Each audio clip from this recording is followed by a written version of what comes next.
5-year widowhood of Jacqueline Kennedy is about to end in a way that's caught the whole world by surprise. We look at the two people whose private lives have been public property for so long. The woman who was married to the most powerful statesman in the world has now chosen to marry one of the richest men in the world. Mrs. Jacqueline Kennedy, America's fairy tale princess, was about to become Jackie O, wife of the shipping tycoon, Aristotle Onassis. One headline screamed, "Jackie, why?" When Onassis announced that he was marrying Jackie, there was great disappointment by the great American public, saying she's marrying the Beauty and the Beast and all those cliches. As far as I'm... Corey in Paris. I believe you know the island where they have their little summer place with 200 servants. I know Ωνασης many, many years. What sort of man is he? How would you describe him? He's a pirate. A pirate? I caress his photograph, says Caleroy. All the women were falling in love. He was not a handsome man. He was rather short, but he had wonderful eyes. And you could see in his eyes all the warmth of his soul. Yes. Yes. I had just finished the high school, and I was going to come to Oxford. Instead of going to Oxford, I had everything prepared, clothes and so on. I found myself in steerage immigrating to the Argentine.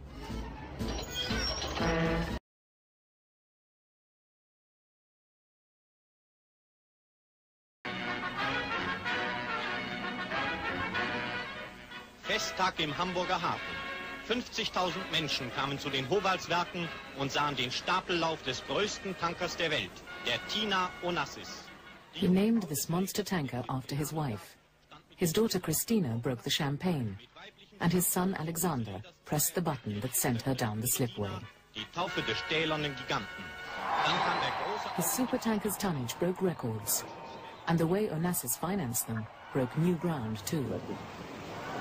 Well, like any other human being, I'm not anything special or exceptional. Like any father would feel. He's a nice boy. He was a promising boy and a good boy. Aristo had died after his son had died, period. I mean, he was a living corpse, I would say. Before he died, he established the Alexander Onassis Foundation in memory of his son.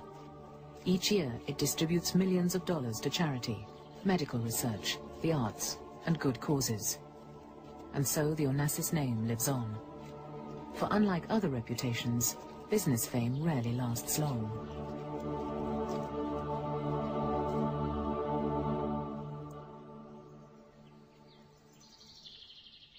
In the Greek Orthodox religion, only saints can be buried inside a church. But Onassis found a way round that. Annexes have been built on each side of the chapel, and today they enclose the tombs of his son, his daughter, and himself.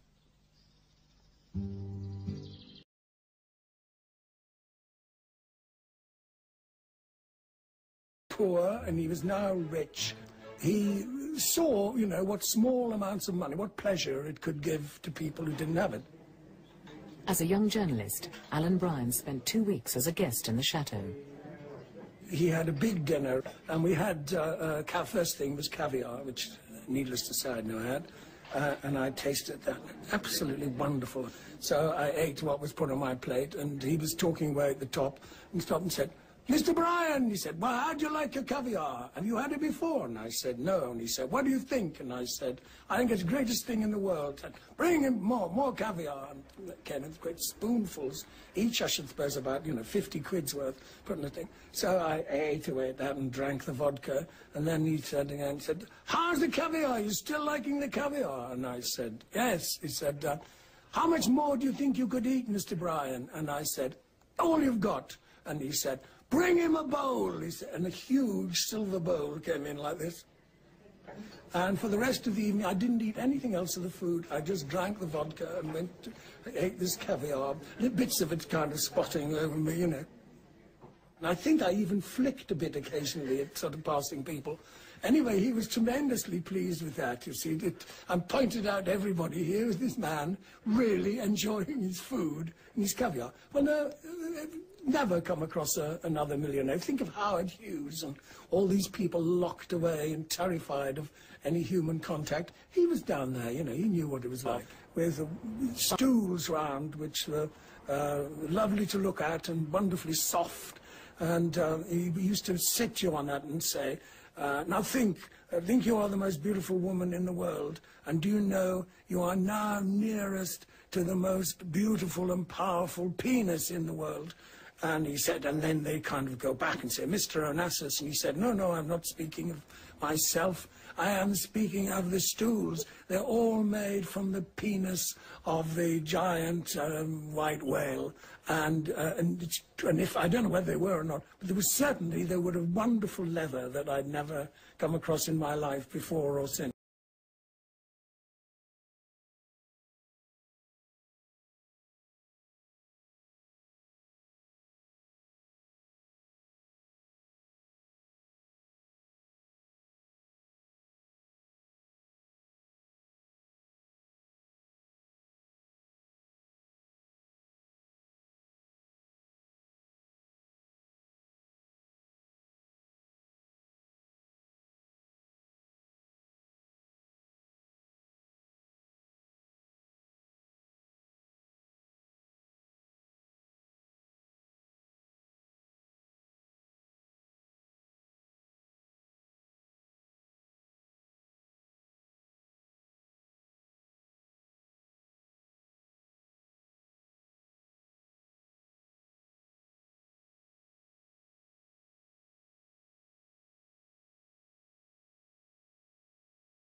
Ωνασης took an offer to the new and inexperienced king. He asked the king to let him ship an ever-increasing share of Saudi crude. In return, he promised to build a fleet of oil tankers flying the Saudi flag. The Jeddah deal would have enabled him to dictate world freight rates for oil. Had the deal of Jeddah been successful for Ωνασης, he would have become the richest man in the world. Because there was no limit for his profits, because he would get more and more percentages from the Saudi Arabian government. It was actually a threat to the other governments and a threat to the other ship owners. There was a secret meeting in London after the news leaked out. Ωνασis's great rival, Stavros Niarchos, had hired someone to scuttle the Jeddah deal. The man he met at Claridge's hotel was a high-level fixer and troubleshooter. This is the first time that Robert Aimé Mayhew has told his full story on television. They detested each other. There's no doubt that the personal element was what enhanced the enthusiasm to kill, but it was survival. No, he truly felt threatened from a business point of view. The first thing you know, if you allow this to continue, there is no market for any competitor. As a former FBI agent, Mayhew was able to place a bug on Ωνασης because he convinced the intelligence community that the Jeddah deal was a threat to U.S. national security.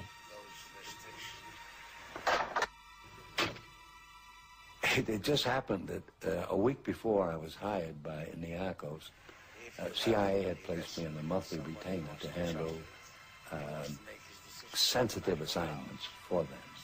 As a consequence, now we really have a built-in ally. They made the communication system available to me throughout the world.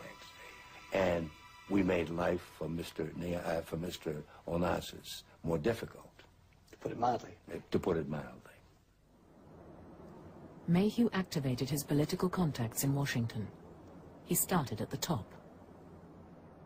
What happened is that we were able to have an appointment with the Vice President of the United States. Mr. Nixon was Vice President at the time, and he immediately recognized that this is something that should be immediately presented to the National Security Council. After thanking him, and on the way out, he said, if you have to kill this son of a bitch, don't do it on American shores. Mayhew struck his next blow at a shipyard in Germany. Well, the first supertanker that was being built specifically for this deal was at Hamburg, and it was to be named after the king, the then king. And we realized that we could never stop the agreement if that first shipment was allowed to take place. And as a consequence, in a fight for time, we managed to organize a strike at the shipyard in Hamburg. So you organized? Who organized it? I did through some of my operators, and also with the help of CIA. Despite everything, Ωνασης finished his ship. He even invited American oil executives to attend her launch. Ωνασης knew that if they refused his invitation, it would be an insult to the Saudi king, after whom the ship was named. Mayhew devised a new means of attack. We felt quite sure that his financial structure was very, very weak, and that if we could cause him a major problem, that his whole house of cards would collapse.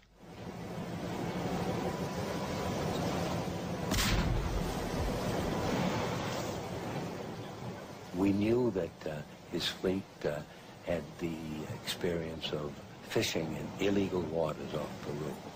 As a consequence, we made arrangements with the Peruvian government to seize his fleet.